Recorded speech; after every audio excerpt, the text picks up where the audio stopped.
সরকারের জল জীবন মিশনের প্রকল্পটা বাস্তবায়ন করার লেগে প্রত্যেক গ্রামে গ্রামের গিয়া পৌঁছাইছে জল, কিন্তু অনেক জায়গায় দেখা গেছে যে বিভাগীয় কর্তৃপক্ষ এবং কন্ট্রাক্টরের গাফলতির লেগিয়া এইগুলা কাজ সাকসেস হয়েছে না। তো অনুরূপভাবে বিলবাড়ি দলছড়া বিলবাড়ি একটা পেয়েছি জল জীবন মিশনের, এটাও অর্ধসমাপ্ত হইয়া কাজ রয়েছে। হওয়ার পরে গ্রামের মানুষের একটা ক্ষোভ প্রকাশ করছেন, তো তার সাথে কথা কইম এবং তার কাছে জানবো যে কি হয়েছে ব্যাপারটা। আমার নাম ফখরুল ইসলাম, আমি দলচড়া প্রাপ্ত এপি সদস্য। কি কইবে জল জীবন মিশনে আপনার সম্বন্ধে? দলচড়া এমবিএস এর দেখুন, দলচড়া এমবিএস এর উজানগাঁও, সাতকরাগুল, বিলবাড়ি, বাসুদেবনগর, বাসুদেবনগর মিলিয়া একটা প্রজেক্ট হয়েছে। এই প্রজেক্টে যে কাজ শুরু হয়েছে 920টা পরিবার সার্ভে হয়েছে।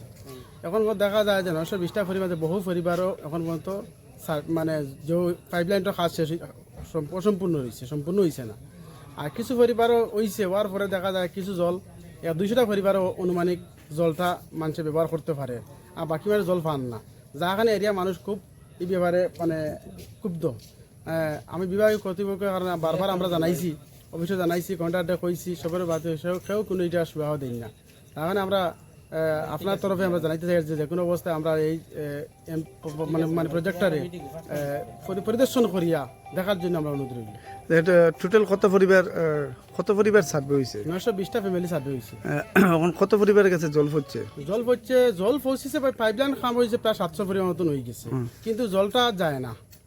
এটা মানে রাস্তা ফাটিয়া অন্য দিকে মানে লিক হয়ে জল যায় গিয়া, আর 200টা বা 250টা পরিবারও জল যায়। তো এটা কিতা কইবা?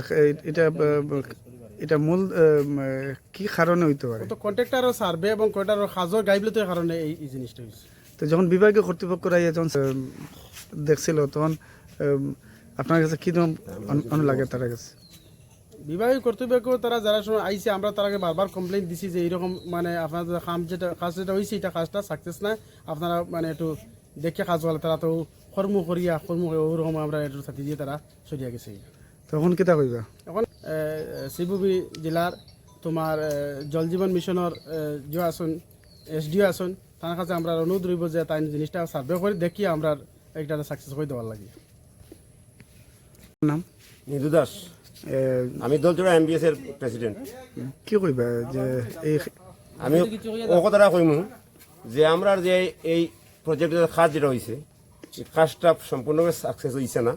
আমরা 920 পরিবার মধ্যে মাত্র 200 পরিবারে প্রায় জল ফার, যেটা জল ফার এটা মানে পরিষ্কার সম্পূর্ণ ভালো জল নাই, মানে বিভিন্ন জায়গায় লিক আছে, যার কারণে গিয়ে জলটা মানুষে ব্যবহার করতে পারেন না।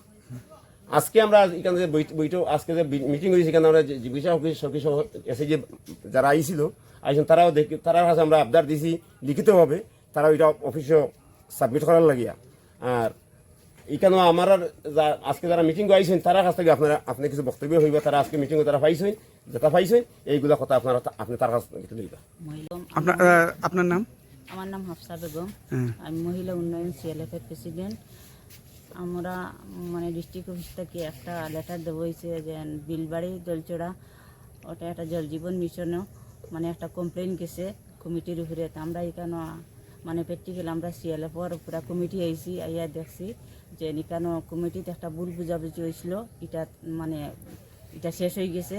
আর আমরা এখানে পাইলাম যে পিএইচডিটা হয়েছে মানে এখানে 920 পরিবারে জল পাওয়ার কথা, কিন্তু প্রায় 200টা পরিবারের মতো জল পার, তাও মানে সব পরিবারে ভালো জলটা পার না, জলটা খারাপ পার। কিছু পরিবারও আছে জলটা ভালো পার। আর এটা টানটানোর মানে এই এরিয়ার মানুষের আবেদনটা ওটা হইল যে তারা পিএইচডিটা সাকসেস হইতো, কারণ এটা অসম্পূর্ণ রয়েছে, কারণ এর কারণেও এরা মানে কোনো কালেকশন দিতে পারেন না। আর কমিটির উঠে তার কোনো অসুবিধা নাই, এটা ভুল বুঝাবুঝির কারণে হয়েছে, তাই ওটাও আমরা পাইছি। আর আমরারও অনুরোধ হইল গিয়া আমরা জল জীবন মিশনের এসডিও স্যারের কাছে বা আমরা ডিপিও ম্যাডামের কাছে যে ওটা তদন্ত করিয়া যেভাবে ওই এলাকার মানুষে জল ভালোভাবে পায়, কারণ মানুষের যদি না খাইতে পায় জল তো কইতে কালেকশন দিব, আর অসম্পূর্ণ কাজটা সম্পূর্ণ দেওয়ার লাগে। এই যে জল জীবন মিশনের যেটা অর্ধসমাপ্ত কাজ সম্পূর্ণ করার লাগে বিভাগীয় কর্তৃপক্ষের কাছে বিনীতভাবে অনুরোধ, যেহেতু সরকারের এত কোটি কোটি টাকা খরচা করে প্রকল্পগুলো বানানো হয়েছে, আপনারা একটু ভুলের লেগে এই গ্রামের মানুষের কাছে গিয়ে জলকে ফুসুক এবং স্বপ্ন আছিল যে টিলাবাড়ি তো সরকারি প্রকল্পকে জলকে ফুসতো সেইটারে বাস্তবায়ন করতে আপনারা সহযোগিতা একান্তভাবে কামনা করি, এটাই অনুরোধ করিয়া সবাই সুস্থ থাকুন, ভালো থাকুন, এটাই কামনা।